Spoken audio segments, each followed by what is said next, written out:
दिल्ली में शराब नीति पर लगातार काम किया जा रहा है और अब जो नई शराब नीति दिल्ली में लागू होगी उसमें एक ये सुझाव भी है कि दिल्ली मेट्रो के अंदर शराब की दुकानें खोली जाएंगी। प्रीमियम शराब के ब्रांड की दुकानें दिल्ली मेट्रो के अंदर खोली जाएंगी।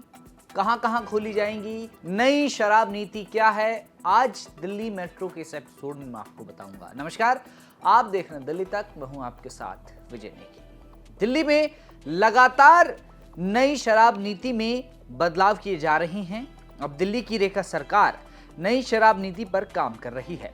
सरकार द्वारा मंत्री परवेश वर्मा की अध्यक्षता में गठित समिति ने नई शराब नीति को लेकर अपना मसौदा मंजूरी के लिए मुख्यमंत्री कार्यालय भेज दिया है। बता दें कि अब दिल्ली में शराब की दुकानें हाइब्रिड मोड पर नहीं चलेंगी। दिल्ली के प्राइवेट प्लेयर्स को शराब की रिटेल दुकानों का लाइसेंस नहीं दिया जाएगा।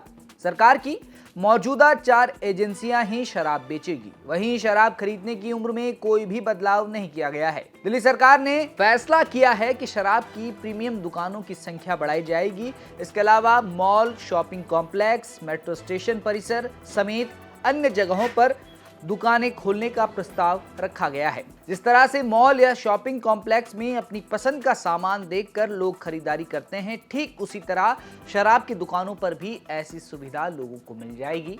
आपको बता दें कि जो नई शराब नीति है उसमें ये प्रावधान रखा गया है कि मॉल और शॉपिंग कॉम्प्लेक्स के अलावा मेट्रो में भी शराब की दुकानें खोली जाएंगी। प्रीमियम शराब की दुकानें खोलने का प्रस्ताव है। अब ये देखना है कि क्या कौन कौन से वो मेट्रो स्टेशन होते हैं जहां नई शराब नीति लागू करने के बाद दुकानें खोली जाएंगी।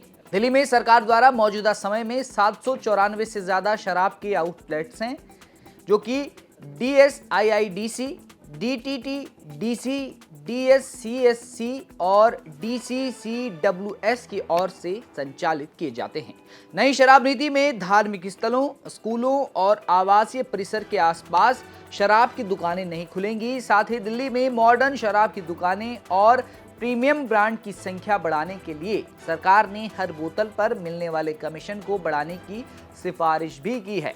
बता दें कि मौजूदा समय में हर बोतल पर सिर्फ 50 रुपए कमीशन के तौर पर मिलते हैं। वहीं मेट्रो परिसर और मॉल में अगर शराब की दुकानें खुलती हैं तो उसके लिए ज्यादा किराया देना होगा और कमाई भी बढ़ानी होगी। कमीशन बढ़ेगा तो प्रीमियम शराब के ब्रांड की भी संख्या बढ़ेगी, जिसका असर शराब के दामों पर भी पड़ सकता है। लेकिन जो खबर है वो ये है कि जल्द ही दिल्ली के कई मॉल और शॉपिंग कॉम्प्लेक्स के साथ साथ मेट्रो स्टेशन पर भी शराब की दुकानें खुलेंगी, यानी प्रीमियम शराब के ब्रांड की दुकानें खुलेंगी। और जिस तरह से अन्य सामान लोग देखते हैं मॉल या कॉम्प्लेक्स, शॉपिंग कॉम्प्लेक्स में, उनको पसंद आता है तो खरीदारी करते हैं, सेम चीज़ अब शराब के साथ भी होगा। और ये दुकानें कौन से स्टेशन पर खुलेंगी, अभी इस पर काम किया जाना है, इस पर चर्चा होगी। और मंत्री परवेश वर्मा की अध्यक्षता में गठित कमेटी द्वारा नई शराब नीति का मसौदा तैयार किया जा चुका है। फिलहाल आज मेट्रो रिपोर्ट में इतना ही। दिल्ली की तमाम खबरों को जानने के लिए आप देखते रहिए दिल्ली तक।